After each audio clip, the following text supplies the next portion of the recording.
The silence that followed Cynthia's outburst wasn't just awkward, it was seismic. A vacuum, really, in which decades of carefully curated dignity collapsed into a singular, humiliating moment. Harold didn't respond. Not immediately. He adjusted the microphone, cleared his throat once, then twice, and muttered something about needing a word with my daughter in private. But the tension had already broken the room's veneer of celebration. His colleagues pretended to check their phones. Cynthia stood still, one hand grasping her champagne flute, the other curled into the hem of her jacket. We stepped into the hallway adjacent to the ballroom, a corridor lined with sepia-toned photographs of banking pioneers, their stiff expressions now a mockery of the crumbling legacy behind us. "I didn't forge anything," he said flatly. "Darlene must have misunderstood. You've always been overprotective about that cabin, Elaine." "No," I replied, "I've always protected it from you." His jaw clenched. "It's just a place." "No, Dad, it's the place, the only one I ever felt safe." He didn't deny that. Instead, he tried a new tactic: remorse. "Maybe I went about this the wrong way, but you've never needed it. You live in the city. You barely go up there anymore." That's not an argument. That's a justification, one that ends now. I expected a fight. I didn't expect the softening. Or the way he suddenly looked smaller, less patriarch, more man, nearing the edge of relevance. The retirement party wasn't just a marker for him. It was a sunset. And for a man who lived his life measured in deals and promotions, the idea of simply being was unbearable. We didn't return to the ballroom. I walked out to the parking lot, heels echoing on the asphalt, head buzzing, not with triumph, but something murkier. A blend of guilt and grim satisfaction. The kind that only comes from surviving a battle you never wanted to fight. Back home, I found Arya waiting on my porch. She had a carton of Thai food and the look of someone trying not to ask too much too soon. "I saw the live stream," she said, offering the noodles like a peace treaty. "Someone posted it before the manager could pull the feed." Of course they had. Public shaming travels faster than family truth. We ate in silence for a while. The wind picked up. In the distance, a neighbor's wind chime clanged with the shrill insistence of unspoken things. "Was it worth it?" she finally asked. "I don't know," I said, "but it was necessary." That night, I couldn't sleep. I sat in my study, staring at the ledger my mother kept. A handwritten book worn at the edges, cataloging every repair, every guest welcome to the cabin, every summer evening she spent on the porch journaling. On the final page, dated a year before her death, she had written, "This place belongs to the one who remembers." She knew. Somehow she always knew. The following morning brought complications. A voicemail from my attorney Harold had responded with a countersuit claiming emotional distress and breach of family trust. It wouldn't hold in court, but that wasn't the point. He wasn't litigating property, he was litigating dignity. And then came Cynthia. She showed up unannounced, holding a small wooden box.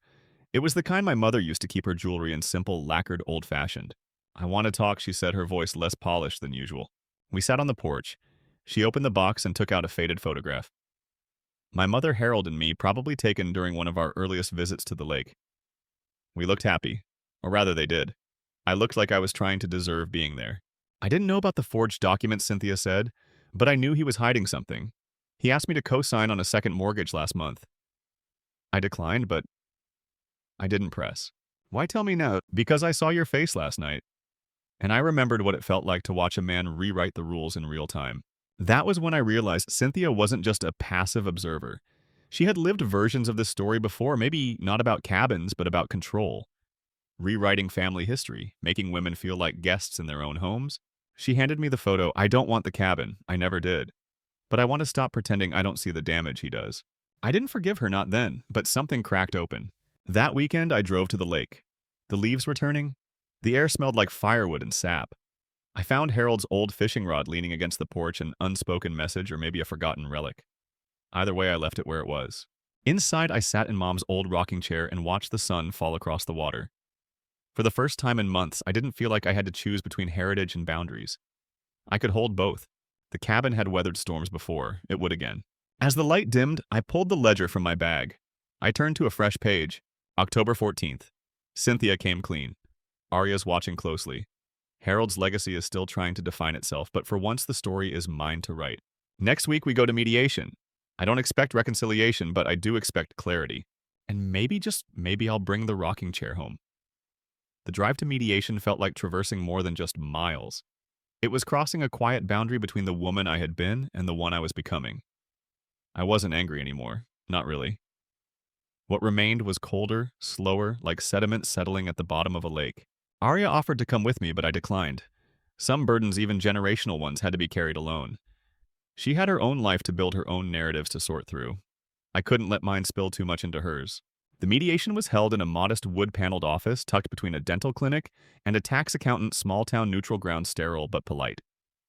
Harold arrived precisely on time, still the man of schedules, though this time he wore no tie. Cynthia sat beside him, her face composed but her body angled away, subtle but telling. I took that as a private sign of alignment, even if temporary. The mediator, a woman named Laura in her mid-60s, greeted us with the practiced empathy of someone who'd spent years watching families implode over things that were never really about the things. She asked us to begin with statements. Harold went first. He spoke in practiced cadences about fairness, about legacy, about shared memories. He painted the cabin as communal, a spiritual center for the family, though who exactly he meant by family remained as selective as it always had been. Then it was my turn. I kept it simple. My mother left me that cabin. Not because it was valuable, but because it was hers. And I'm tired of people trying to rewrite what she meant. That earned a pause. A flicker in Harold's expression, not quite guilt, but maybe awareness. Then came the complication. Harold's lawyer produced a document, a handwritten letter, allegedly from my mother, dated just 3 weeks before her passing.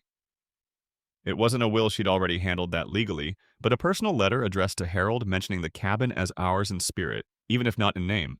I felt my breath catch, not from belief, but from the ache of possibility. The handwriting was similar, the tone even more so. I asked to hold it. Cynthia handed it over. The paper was aged just enough to appear plausible, but something was wrong. My mother was precise. She never called the cabin our place. She always called it mine and Elaine's retreat. Always, even when I was too young to understand the weight of that possessive. I handed it back. I don't know where you found that, but she never wrote that to you. The mediator intervened, asked to review authenticity protocols. My attorney requested a handwriting analysis. The mediation was suspended pending verification. Back outside, the clouds had rolled in thick and slow. A northern wind whistled through the maple trees, shaking loose the first real storm of leaves. Cynthia approached me near my car. Did you know about the letter? I asked. She shook her head. He told me about it yesterday, said he forgot it existed. I don't think he forged it, but I think he needed it to exist badly enough that he believed it. I nodded. That's the most dangerous kind of lie. Her gaze dropped. Do you hate it? It was a good question, one I wasn't ready to answer. That evening, back at the cabin, I found myself staring at the fireplace.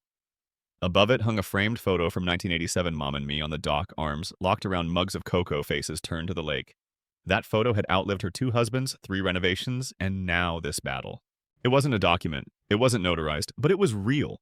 I pulled out the ledger again, flipped to the next page. October 21st. Harold produced a letter. It feels like grief being weaponized. I'm not shaken, but I am weary. Cynthia is becoming something unexpected, a witness. A few days later, Arya and I went for coffee. She'd been quiet since the mediation. I want to ask you something, she said, stirring too much sugar into her cup. If it were me, if I were the one who asked to share that cabin, would you let me? The question landed harder than I expected. Yes, I said after a long pause. Because you wouldn't try to take it. You'd ask. She nodded. Just wanted to know if you still believed in legacy or if all this had killed that. I didn't answer. I didn't have to. That weekend, Pastor Reggie called. He wanted to speak in person. I met him at the community center where my mother used to run literacy nights. I've seen families torn apart by less, he said. But I've also seen them come back together. Slowly, clumsily. What makes the difference is who's willing to stop keeping score. I asked him if he was implying I should forgive. He smiled. I'm implying that healing is harder than winning, that's all. On the drive home, I passed a roadside antique store and on a whim stopped in. I found an old weather vane shaped like a heron, paint chipped, but elegant. I bought it. Mounted it on the roof of the cabin the next day. It doesn't point true north anymore, but it's a reminder even broken instruments still feel the wind.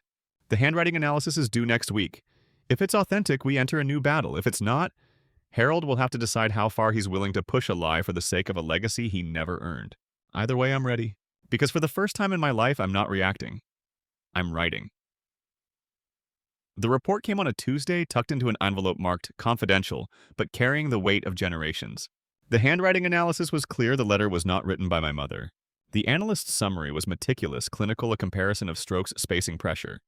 The conclusion, however, needed no decoding forged. Carefully, but undeniably. I read it 3 times not because I doubted its content, but because I needed time to decide what I felt. Vindication should have brought relief. Instead, it brought nausea. I hadn't wanted to win like this. I hadn't wanted proof that Harold could lie that deeply to himself, to Cynthia, to me. The next morning, I returned to the cabin. The wind had shifted again, colder now, carrying the sharp scent of approaching snow. I lit the fireplace and stared at the chair where my mother used to sit reading biographies late into the evening. There were times I swore I could still smell her lavender lotion in the cushions. I placed the report beside her ledger. Paper against paper, truth against attempted revision. Later that afternoon, Cynthia called. He hasn't said anything, she told me, but I think he knows. He's been quiet. Not angry, just shrinking. We met at the Arboretum halfway between her town and mine. We walked among the bare trees past signs identifying hibernating species and dormant life. I don't know how to stay with someone I can't trust, she said, her voice low. You stayed with others who couldn't be trusted, I replied gently. She stopped walking. Yes, but I was younger then. I didn't have your clarity. That struck me not as praise, but as confession. There was still pain in her voice, a pain that recognized in me the kind of resolve she'd spent a lifetime learning too late. I found a copy of that letter in his desk drawer, she continued. There were drafts, crumpled versions. One even had your name spelled wrong. That detail did it. Elaine was not a complicated name, but my mother had always taken care with spelling. Even her grocery lists bore the same tidy penmanship. If Harold couldn't get it right on the draft, he never truly knew her. Cynthia offered to testify should things go to court. I declined. I didn't need a courtroom victory anymore. I needed him to look me in the eye and see what he'd done. The opportunity came sooner than I expected. Harold called that Friday. He asked to meet at the cemetery, neutral ground in his mind. I agreed, but with caution. He was waiting when I arrived, dressed in the same coat he wore to my mother's funeral. Whether intentional or not, the symbolism stung. We stood beside her grave, the wind rustling the brittle grass, the stone's inscription sharp against the fading light. She gave all without asking. May she now rest without burden. I suppose you read the report, he said, not meeting my gaze. Yes. I didn't want it to come to that. Then you shouldn't have made it necessary. He nodded slowly. I thought if I could make it feel real, maybe it would become true. That's what legacy is, isn't it? A story we tell well enough to outlive us. No, I said. Legacy is what remains when the lies fall away. He finally looked at me. I was scared, he said. Retirement isn't rest, Elaine, it's erasure. The calendar empties, the calls stop, and the people who used to defer to you start forgetting your name. I said nothing, let him speak. The cabin was the last thing I thought I could shape. The last place where I thought I might matter. You mattered, I said. But not in the ways you think. You mattered because Mom believed you would protect what she loved. You mattered because I hoped you'd see the cabin as sacred, not strategic. He exhaled long and slow. It was wrong, all of it. I see that now. Silence settled between us. A silence neither awkward nor cold, just tired. I reached into my coat and pulled out the heron-shaped weather vane. She used to say the heron was a patient bird. It waits, it watches. It doesn't strike unless it has to. I handed it to him. You can put this on your garage, but not the cabin. He took it, stared at it for a long moment, then nodded. That night, Arya came over for dinner. We made chili the way Mom used to, with too much cumin and not enough beans. As we ate, she watched me closely. You saw him, didn't you? Yes. And I think he's finally beginning to understand the difference between inheritance and entitlement. She smiled faintly. Do you think he ever really knew her? No, I said. But I think he wanted to.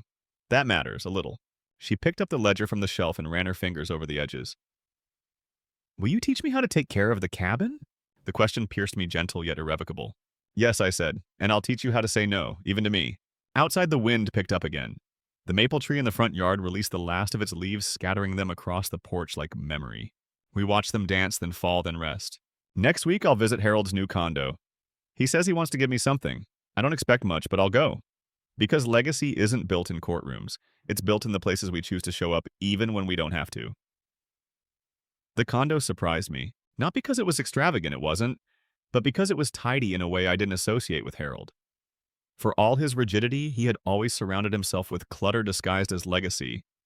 Framed certificates, acrylic awards, dusty golf trophies from tournaments he never quite won. But this place was sparse, intentional, empty not in absence, but in clearing. He greeted me with a slight nod, the kind one might give a neighbor rather than a daughter. It felt appropriate. I'm glad you came, he said. I almost didn't, I replied, then softened. But I think we're past pretending. He led me to the dining table where a wooden box sat hinged, polished old. The kind that held either cigars or secrets. It's not an apology, he began. I know I owe you more than that, but it's something I've carried for a long time. I opened the box slowly. Inside were letters, dozens of them, each one in my mother's handwriting. They were addressed to Harold, but they had never been opened. She wrote me every month the year after she was diagnosed, he explained. But I didn't read them. I was angry. I thought she was shutting me out. And then she was gone. My throat tightened. I reached for one, then paused. Why give them to me now? Because you were the only one who knew how to read her even when she wasn't writing. You deserve the truth more than I ever did. I took the box in silence. Later I would read them all slowly by firelight, but not yet. We didn't hug. But when I left, he said something I hadn't heard since I was 16. I'm proud of you. It didn't undo the past, but it planted something. Back at the cabin, I found Cynthia waiting. She was holding a box of cuttings, lavender, rosemary, sage. Your mother's favorites, she said, gesturing toward the porch planter beds. Thought you might want to start over. We planted them together. Silent dirt under our nails, the kind of silence that feels like rebuilding. That spring, Arya and I opened the cabin for community use again. Not wide, not loud, just small groups. Burned-out teachers, widowed nurses, a retired jazz guitarist who had once played in the city symphony and now taught local kids saxophone for free. Each visit they added something. A recipe on the chalkboard, a photograph tacked to the pantry corkboard. One woman left a feather in the windowsill with a note for the one who finally said no. I framed that note. Harold came once quietly. He didn't enter the cabin. Just sat by the dock, hands in pockets, eyes on the water. When he left, he placed a paperback on the steps, a Sand County Almanac by Aldo Leopold. The page folded was one my mother used to quote. We abuse land because we regard it as a commodity belonging to us. When we see land as a community to which we belong, we may begin to use it with love and respect. Legacy wasn't in courtrooms after all. It was here in windwood, wild herbs pushing up through rocky soil. There were still moments of ache. Anniversaries, the way my fingers automatically dialed her number when something big happened. But even grief becomes quieter when it has room to breathe. One late afternoon, I sat with Arya by the porch, 2 mugs of tea between us, sunlight stretching across the lake in long, drowsy lines. You know, she said, I used to think strength was about not crying. Now I think it's about staying when you want to run and walking away when staying would destroy you. That's not strength, I said. That's wisdom. She smiled. Guess I get it from both sides. We didn't speak for a while after that. We didn't need to. The cabin would remain in my name. That much was clear. But I had begun drafting a new clause in my will not for ownership but stewardship. It would pass to Arya not as a possession but as a responsibility. Not just to remember but to protect. One of the last letters I opened from my mother ended with this. If grief is the price of love, then let me be bankrupt. But let no one take what love built from within us. Guard it. Not with chains but with roots. I copied it into the back of the ledger. Some stories are not about victory. They are about refusal. Refusal to let legacy be rewritten by silence. Refusal to let pain dictate inheritance. Refusal to make peace with what corrodes. Instead, we make peace with what remains. And that at last is enough. It's been 7 months since I opened the last of my mother's letters. I still don't know what moved me more. The words she wrote to a man who no longer deserved them, or the conviction that even in the face of disappointment, she continued to believe in the better version of Harold. Not the banker, not the strategist. The boy she once trusted with her dreams. In one letter she wrote, I know you won't understand this until I'm gone, but forgiveness is not a gift you give others. It's the hand you offer yourself when you're ready to stop bleeding. I copied that passage into my own journal. Next to it, I wrote a single line, still bleeding, still reaching. It was mid-June when I got the call from Cynthia. Her voice sounded different, steady, but edged with something more final. Harold's had a stroke, she said. It was mild, but the doctors say he'll need assistance. He's asking for you. It wasn't obligation that made me drive to the hospital. It wasn't guilt either. It was something more complex, less noble, a need to look him in the eye and see what remained when ambition, control, and story spinning were stripped away. He looked older than I remembered. Not just aged, but hollowed as though something essential had finally surrendered. I'm not dying, he said, his voice thin but intact. At least not yet. Don't worry, you won't have to inherit my regrets. That's not why I'm here, I said. He tried to smile. Then why? I needed to see for myself that you were still human. That landed heavier than I intended, but he didn't flinch. I spent so long being a man of consequence that I forgot how to just be a man, he murmured. We sat in silence. Not companionable, not quite hostile, just the kind of stillness that comes when no one knows how to begin again. I've started selling off things, he said. Stocks mostly. I don't want to leave a mess behind. I've left you out of the estate paperwork. Figured you earned peace more than percentages. I nodded, thank you.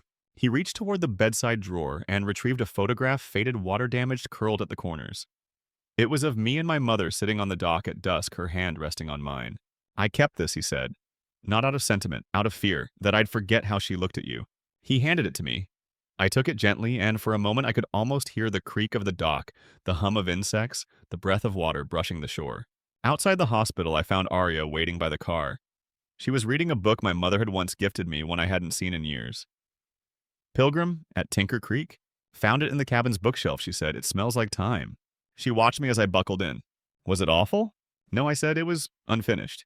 Later that week, Pastor Reggie called to invite me to speak at the summer interfaith retreat. The theme this year was reckoning and release. I hesitated. I wasn't sure if I had either. But when I stood before the group, mostly women in their 50s and 60s, hands calloused from life, I told them the story of the cabin, of the ledger, of the chair that creaked like an echo of memory. I didn't offer advice, just presence. Sometimes that's more honest. Afterward, a woman approached me. Her name was Joan. She wasn't too, wore orthopedic sandals and smelled faintly of menthol. My father left me nothing but bills, she said. But I still find myself checking the mailbox, as if grief has postage. I laughed, then cried, then hugged her tighter than I intended. We never stop being daughters, we just get older. Back at the cabin, I finally installed a new brass plaque on the porch. It reads, "This place is not inherited, it is entrusted. Guard what it means, not just what it holds." Arya helped me mount it. She asked me half-joking if I planned to haunt the place when I was gone. I hope so, I said, but gently. We sat together on the porch swing, watching the heron weather vane twitch in the wind, never quite pointing true, but always moving. That night, I wrote one final entry in the ledger. Then I closed it not because the story was over, but because the ownership of it no longer rested solely with me. Next month, Arya will host her first writing retreat at the cabin.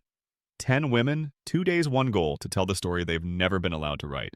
Legacy, I've come to believe, isn't what you leave behind. It's what you make possible for others when you finally step aside. And I'm ready. Story 2. At the age of 23, my parents have never given me a hug. Not once. Don't squeeze your shoulders. Don't mess with my hair. Nothing. I don't say anything to show pity. It's just always been this way. Our home as a child was chilly and well-organized, much like a hotel lobby. It was silent and tidy, yet it had no warmth at all. I was aware of the regulations regarding TV and going out, as well as the time of dinner and the required tasks. However, I never once witnessed my parents simply sitting down to chat on the couch. There were no goodnight kisses, goodnight stories, or lazy Sunday cuddling like I had heard my classmates or seen in movies when I was younger. I had believed that I might not have been a hugger as a child. It might have been me. However, I noticed how different it was at school and at friends' houses. I would witness their fathers leaning down to congratulate them on a job well done after a soccer match, or their mothers hugging them after school pickup. I never forgot it, even in the absence of any noteworthy events. They continued to get arms around their shoulders or those tiny pats on the back. Without even realizing what I was missing at home, I began to crave it. Emotions were viewed as tasks. You were being theatrical if you wanted to be reassured. You weren't trying hard enough if you asked for help. Around the age of 10, I plucked up the nerve to ask them in a very embarrassing way why they never gave me a hug. Not even my mother looked up from her reading. "That's not who we are," she replied. My dad added something along the lines of, "You had clothes and food." That's what counts. And that was all. I didn't inquire again. I believed I could just leave everything behind when I moved out for college at the age of 18. Being able to move around people who showed each other fundamental emotional respect was made easier by the space, made me realize how different my home was from this. However, I had to return home for a bit after graduation, while seeking employment. I had no real savings and the rent was too exorbitant. Even though I knew it would be uncomfortable, I convinced myself that I could manage it for a few months. I simply didn't anticipate the subsequent events. It seemed as though nothing had changed when I walked back through that door. The kitchen was immaculate. The same peaceful pattern returned like clockwork, and the living room appeared to be empty.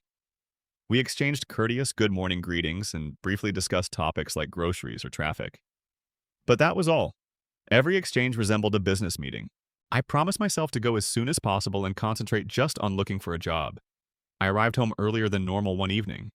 Around 5:30, I arrived home after a buddy abruptly canceled their dinner reservation. After removing my shoes, I made my way to my room down the corridor. I was in the living room when I heard voices. I stopped talking to my parents because they don't generally talk. Their voices were familiar and low, and I recognized them. When I heard them laughing, I assumed they were having a disagreement. A hearty chuckle. I had never participated. My mother said something along the lines of, "What if he brings it up again, dot dot dot." At that point, the entire hug stuff. She spoke in a high-pitched, mocking voice as if she were posing as me. I went cold. After that, I heard my father pretend to cry. "How come you didn't love me?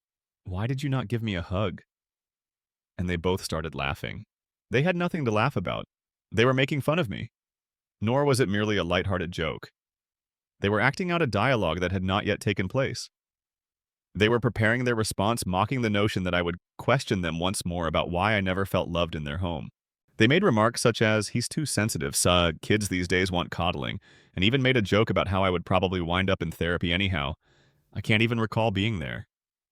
All I can recall are their words resonating through the corridor as if they were unreal, the cold tile beneath my feet and the fire in my chest. I went out. I remained silent. I left right out the front door and didn't return for several hours. I was merely trying to take in what I had just heard as I strolled about the neighborhood, not really seeing anything. The house was dark and it was late when I returned. I headed directly to my room. I skipped dinner. I remained silent with them. I tried not to feel anything at all while I laid in bed and stared at the ceiling. I kept my head down for the next few days. The bare minimum is what I said. "Good morning. I'm leaving. I've returned. That's all." I began to relive past recollections in my mind. I sat by myself in my room on birthdays. I was sick of having to prepare my own soup. Instead of being celebrations, the holidays seemed like protracted, somber commitments. It felt like I was now seeing things properly, whereas before I thought I was just being dramatic or ungrateful. In order to piece together the story that no one else had ever been able to help me make sense of, I began writing down those memories not out of bitterness. Now everything fits. It wasn't my imagination. They weren't always like this, they choose to be this way. I gave up attempting to justify their decisions for the first time, and I was aware. I wouldn't be requesting an embrace the next time we spoke. I would be requesting the truth. A couple of days went by. I kept my head down after that time in the corridor.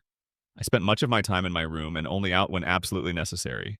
I prepared my own food, didn't join them for dinner, didn't use the living room to watch TV.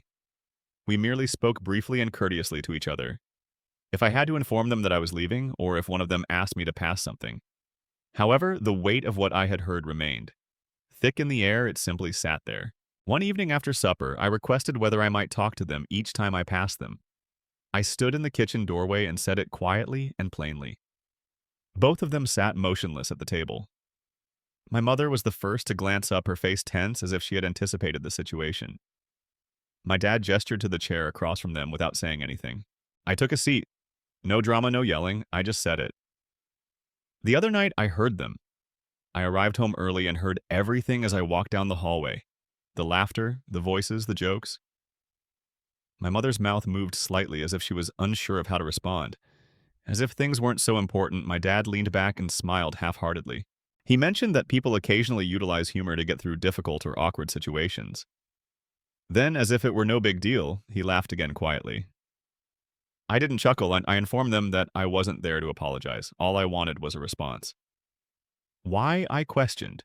Why comfort felt weird in the home where I grew up. Why I never received a single embrace. Why it appeared impossible to ask for emotional presence. I spoke steadily. I had no intention of creating a scene. All I wanted was the truth. At last my mother spoke. She claimed that her parents, who believed that expressing emotion was a sign of weakness, reared her. They also didn't provide hugs. Or "I cherish you." "I don't know any other way," she said. My father went on to say that he was raised with military discipline and was never taught to be soft. They sounded as though they had practiced saying it, perhaps to justify it to themselves or to one another. They then began to claim that everything was behind them and that they had done the best they could with the resources at their disposal. That I did well, that I was accepted to college and never experienced hunger or difficulties. My mother enumerated everything they had given, including good meals, school clothes, and birthday presents. I gave her space to finish. I went on to say that the rest was not erased by those things. Giving someone a packed lunch doesn't make up for that emotional neglect. That parenting isn't the same as just being in the room. My dad stood up, referred to it as a guilt trip, and declared that he would not sit there and be portrayed as the bad guy. My mother trailed behind him, murmuring that today's children are too sensitive and gentle. Then suddenly it was over. No shouting, no sobbing, only walls. I spent some time at the table. I then took out my phone and sent a message to my best friend from childhood. We used to be tight, but since I returned home, we hadn't spoken much.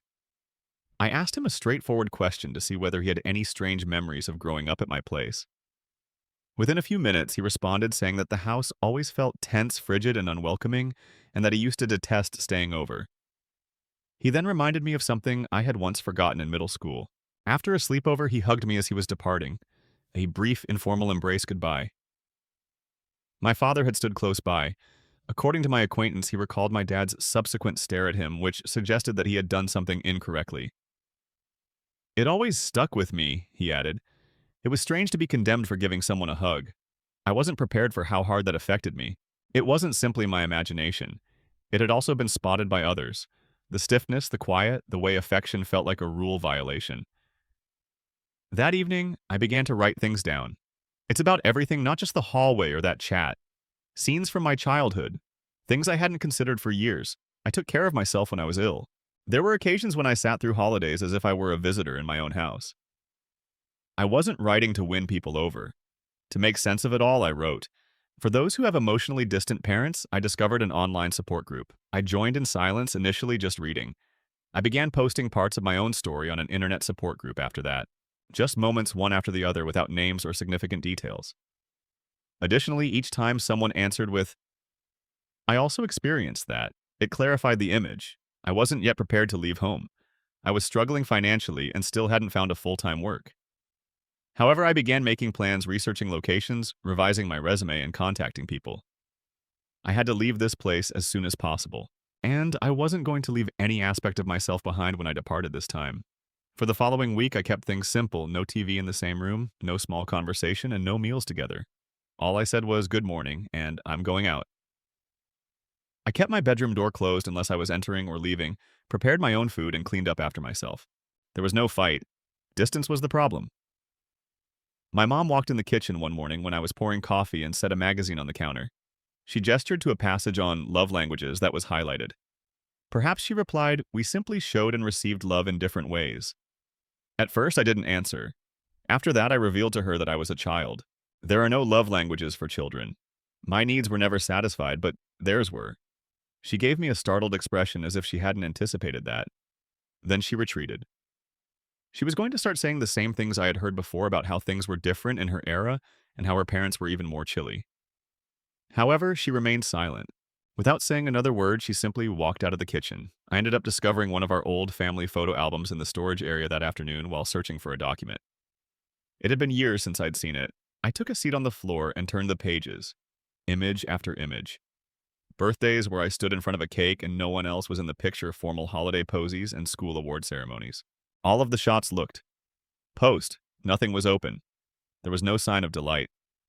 I recalled going to my cousin's house recently. Their coffee table held a photo album. It was disorganized. Parents laughing in the middle arms flung around one another, children smiling with cake on their faces. Life seemed to be in that album. Ours had the appearance of a yearbook.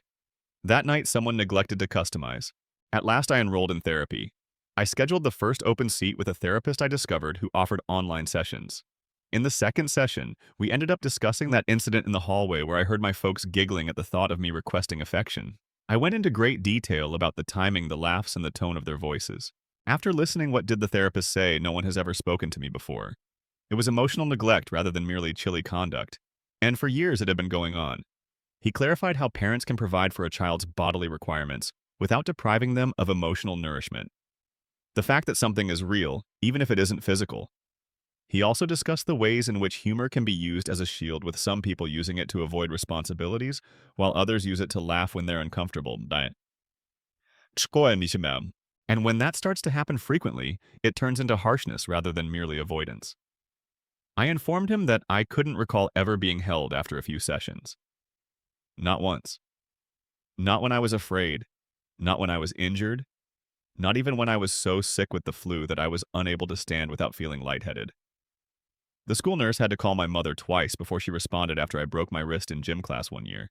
An hour later, she arrived, irritated, the recollection returning to her as if it had happened yesterday. I began to dream the same thing every night. In my jammies, I was a small child strolling around the home. All the rooms were deserted. I called out again and again, searching for anyone. However, nobody ever arrived. Every morning I would awaken before I could find anyone. Each time it was the same.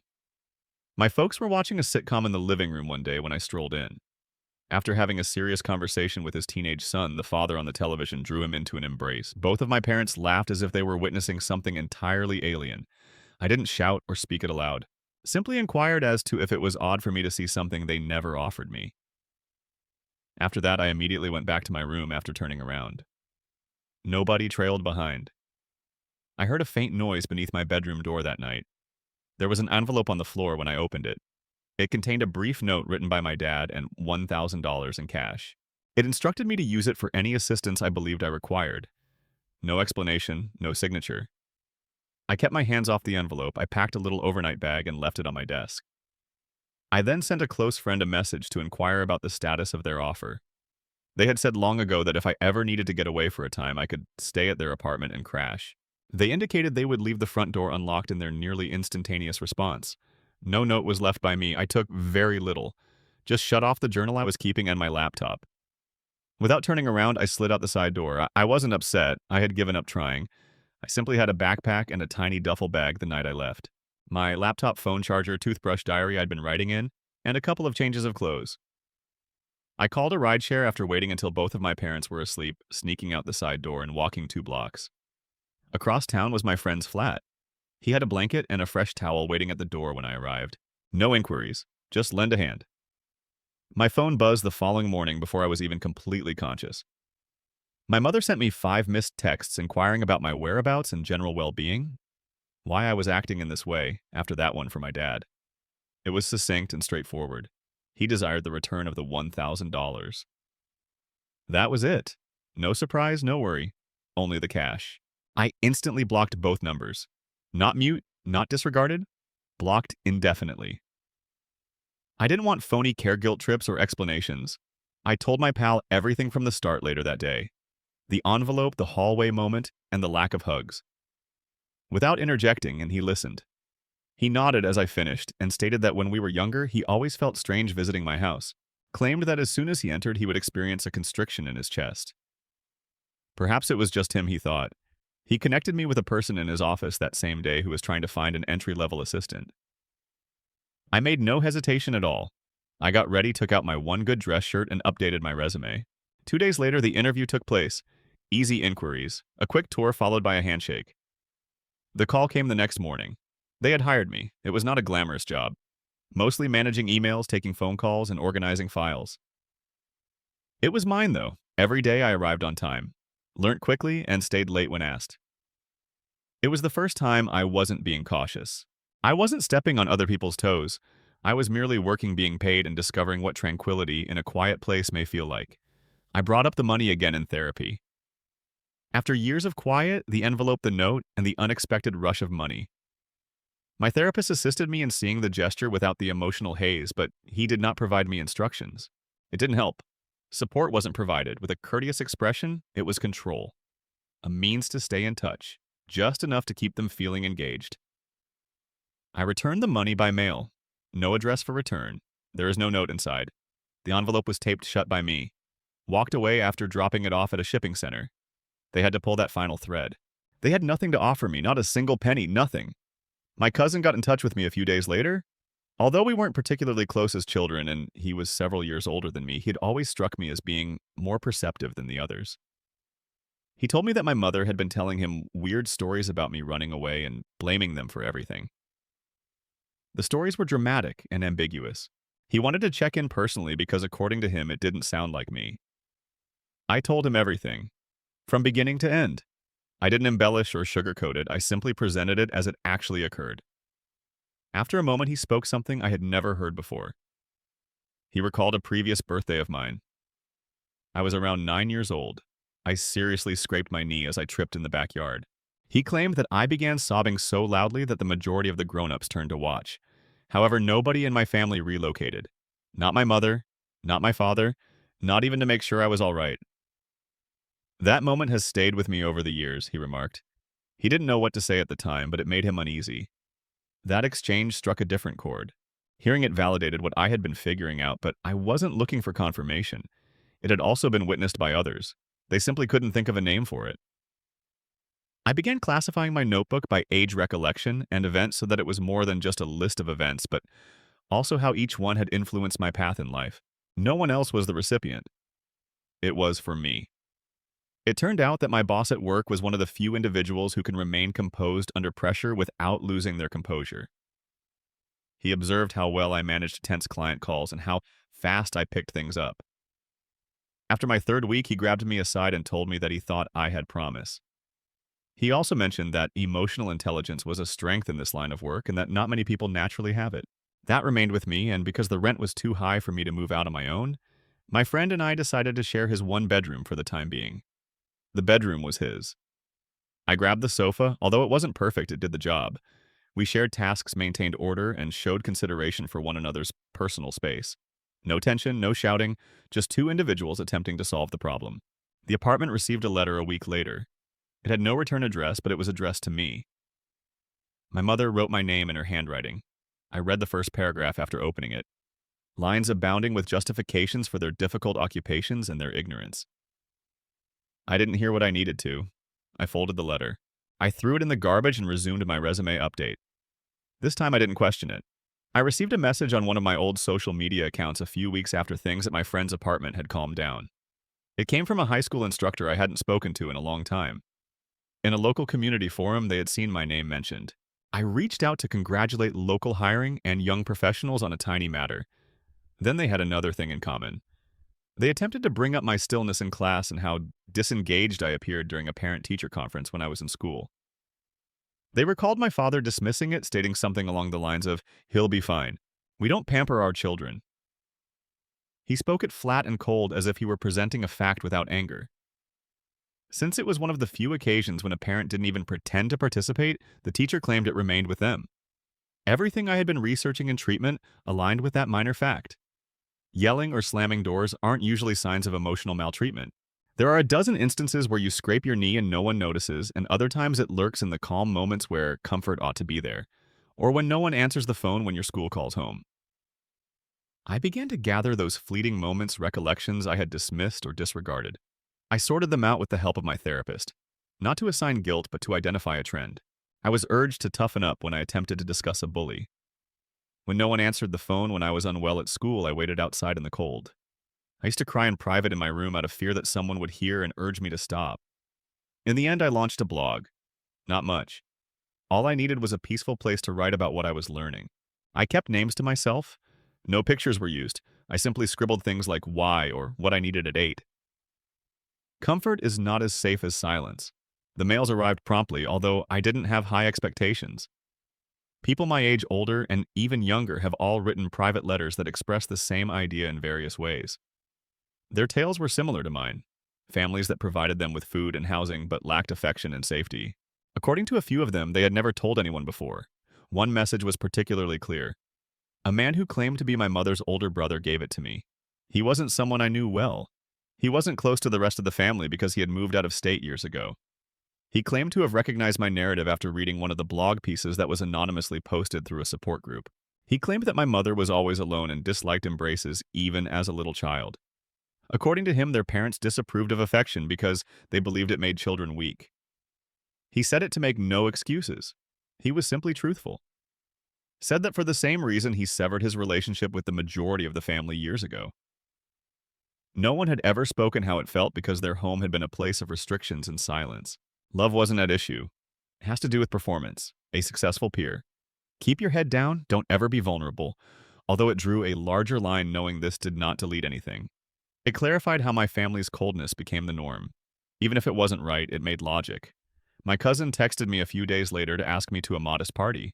It was a relaxed gathering with some extended family members rather than a holiday or major celebration. My parents would not be present, he made that obvious. He intentionally said that. I consented to go. People were laid back and relaxed at the event. The backyard was strewn with folding chairs, paper plates with food and music. A couple of my relatives approached me in silence. One mentioned they were always aware of my tendency to keep to myself during family gatherings. I never smiled in group photos, someone else recalled. One aunt acknowledged that after witnessing my withdrawal at a family wedding, she considered contacting Child Protective Services. She claimed that she was hesitant because nothing on the outside appeared to be awful enough. I made no attempt to add anything or correct them. I simply listened. My cousin and I were riding home. I felt something I had never felt before, but not much was said. Not comfort, not fairness. It was as if someone else had finally realized the silence I had been living in all along. I wrote a letter that evening. Just something personal, not for mailing. Everything I would have spoken to my parents if I believed they could hear I put in writing. I wrote about birthdays. Silence in the hallway, knee scrapes. In the evening, I departed. I didn't hold back. I carefully folded it, took it to the therapy session. I also burned it in a metal pan during that period. This is what my therapist saved for.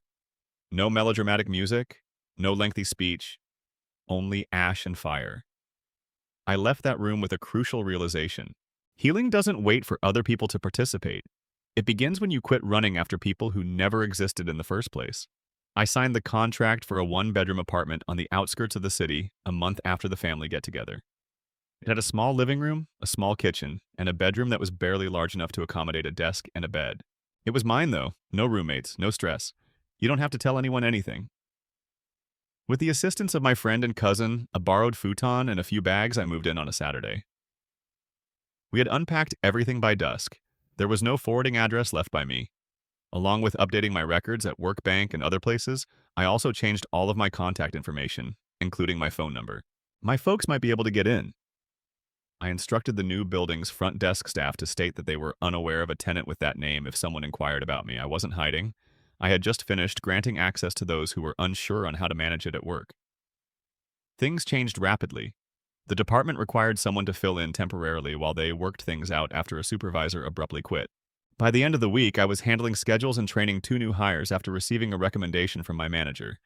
The promotion was made permanent 2 weeks later. More money, a tiny office with a nameplate and door, my personal login information for the safe system. They readily offered their trust, something I had never experienced before. I didn't make a mistake. I was given a prompt by my therapist in treatment. He inquired one afternoon about the format of a letter from my parents. What I needed to hear, not what they would write. I needed 4 days. I made 5 revisions. 3 pages made up the final draft. It had everything. Warmth, accountability, recognition. It allowed me to identify what I had needed, but it didn't fix anything. It seemed like something had been unearthed just by that act. The old school awards were followed by my final move. Dusty participation trophies from occasions I hardly recalled, family photos. None of the objects evoked pleasant memories. They just served to remind me of how meaningless those times had seemed. I threw away what I couldn't recycle, gave what I could, and recycled what I could. One picture reminded me of a teacher who had truly shown concern, so I retained it for my kindergarten class. My cousin texted me some old family photos he discovered while organizing their garage a few days later.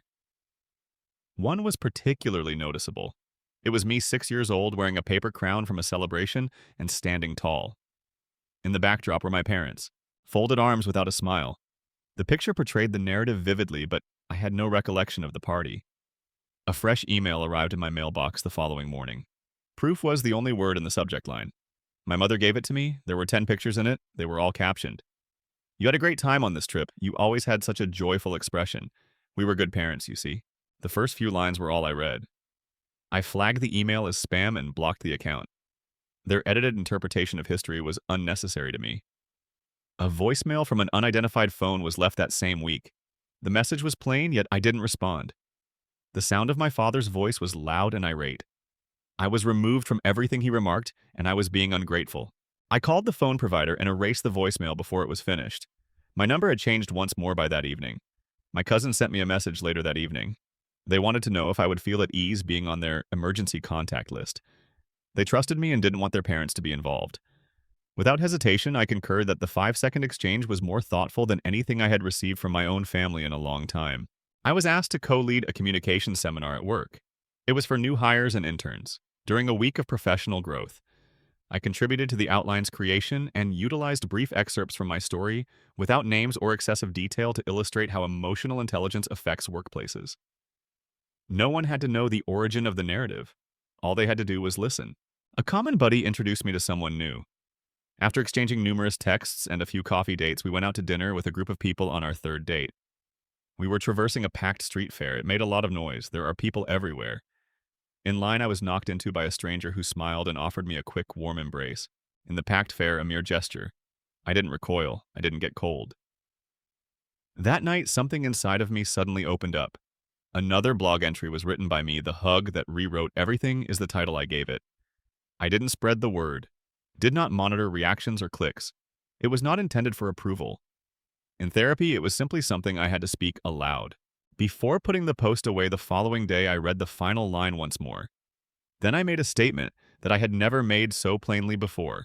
I declared that I was done waiting. I had already given myself all they refused to give. The hug that changed everything was written 2 months later. A local group that organized panels on mental health sent me an email. Someone had forwarded one of my blog entries to them, and they were planning a conversation about emotional neglect. Along with 2 therapists and a social worker, they asked whether I would be interested in participating as a guest speaker. I consented, and I was scheduled as the evening's last speaker. About 30 chairs, a projector, and a microphone on a short stand made up the tiny space. Then it was my time. I didn't take notes. I talked about how I'd left without a fight, how embraces felt like fiction, and how I grew up in a home where stillness pervaded every space. A young man then waited until the majority of the room had cleared.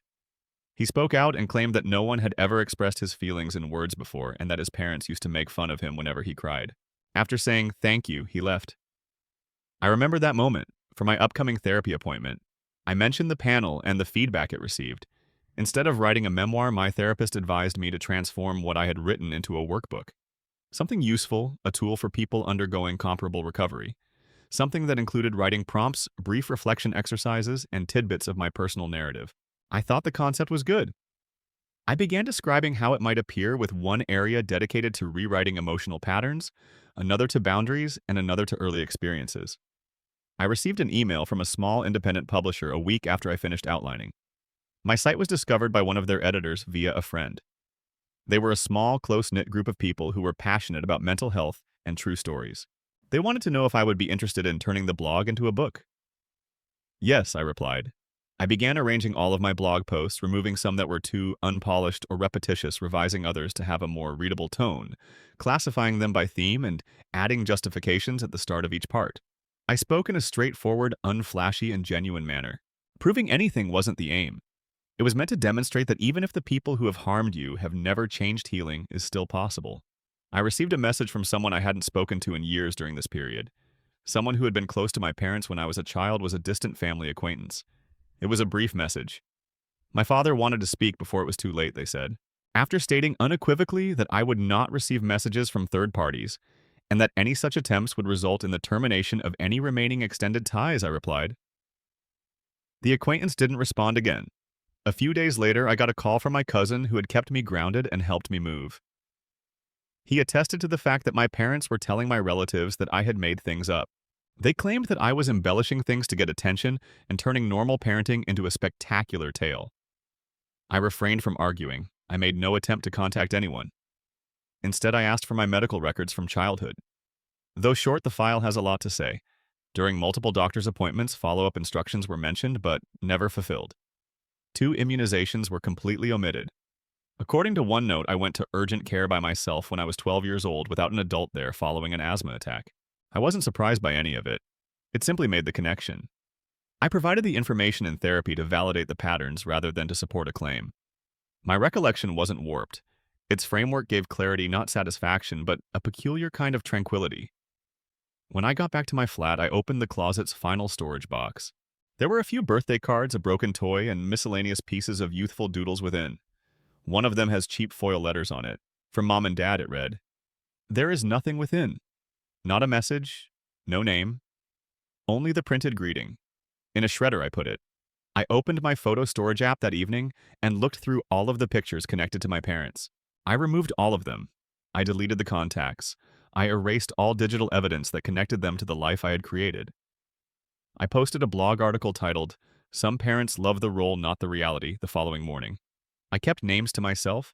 I recently wrote about the distinction between raising a child with care and just being proud of them. Similar accounts were shared by dozens of others in private chats. Some simply said thank you. I believed that I was alone. A trauma-informed therapist from the initial panel contacted me once more a few days later. She brought up one of my publicly posted blog entries as she was creating a clinical workshop for students. She requested permission to use one of my postings as part of the materials. Yes, I replied. It wasn't about my parents' actions this time. It has to do with my subsequent actions, about what I'd made of it. The book took longer than anticipated to complete, but with the assistance of an editor who understood how to turn emotion into a readable work without sacrificing its impact, it came together.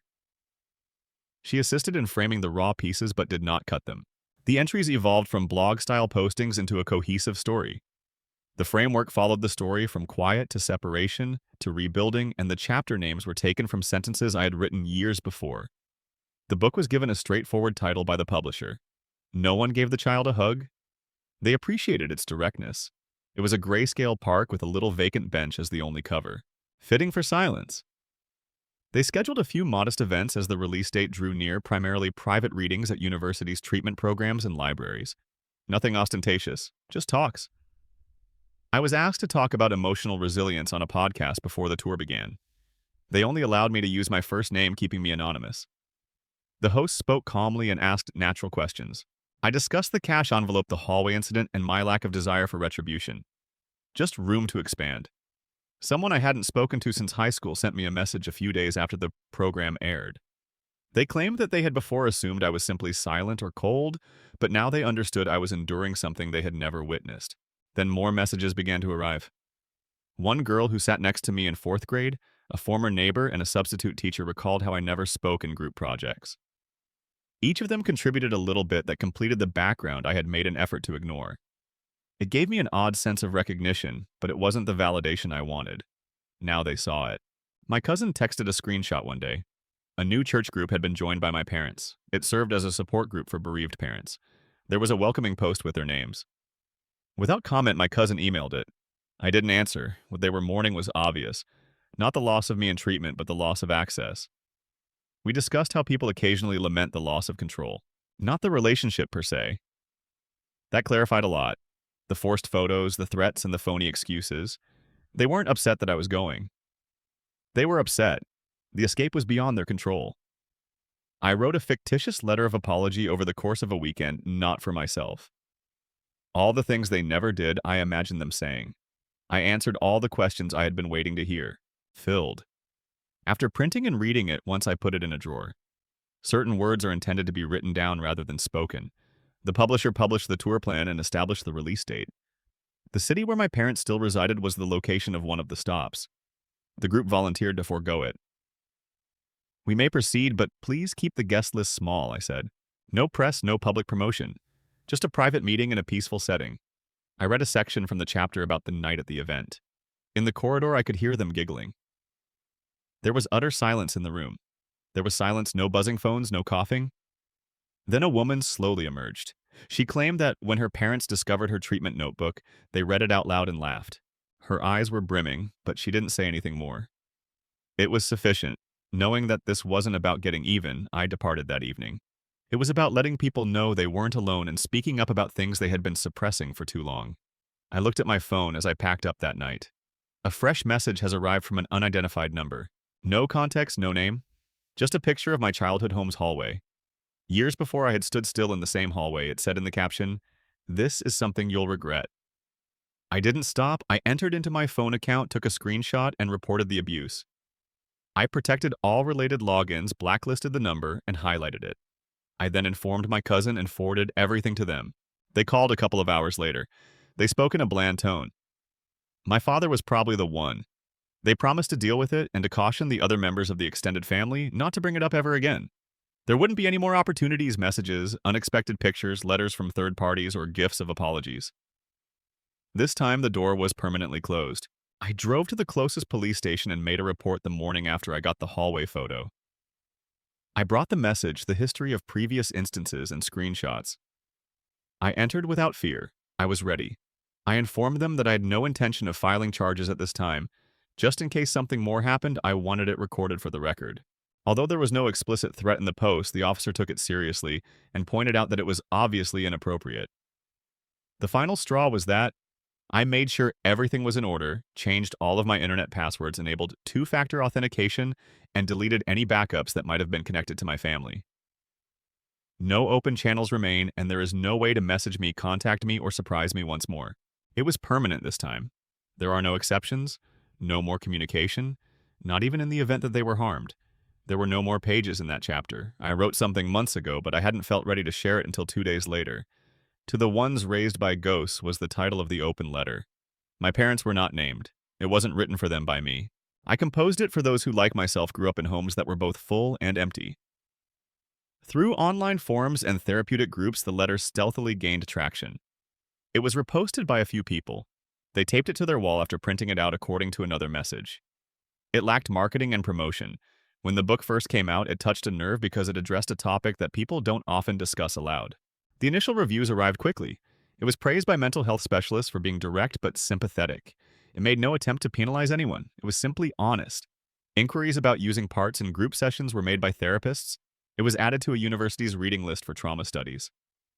Several adolescent clients took it to their sessions and used it to initiate conversations they had been avoiding for years, according to an email from a counselor. At a national symposium on mental health, the publisher organized a panel discussion. As one of the closing speakers, I received an invitation. Not as a survivor, not as a customer.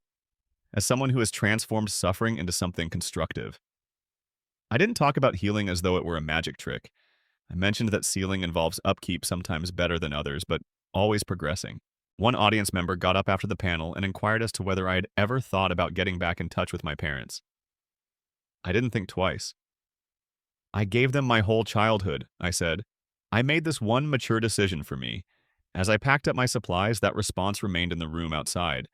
I was approached by a stranger who gave me a folded piece of paper. No name, just a little letter handwritten. I was able to let go of those who never really noticed me, thanks to your narrative. Thank you. They didn't hold out for an answer. They simply continued to walk. It was the first time I had organized my birthday in years.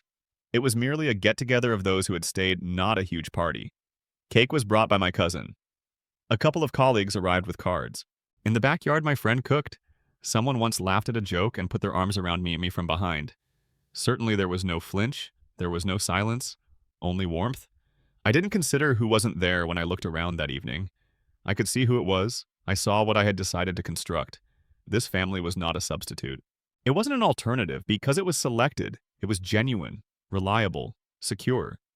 A few weeks later, my therapist asked me what I wanted to do next at a check-in session. He mentioned working with people and guiding them through the initial phases of healing, as well as peer mentorship. I enrolled in online classes for a certification program. We are able to observe and train.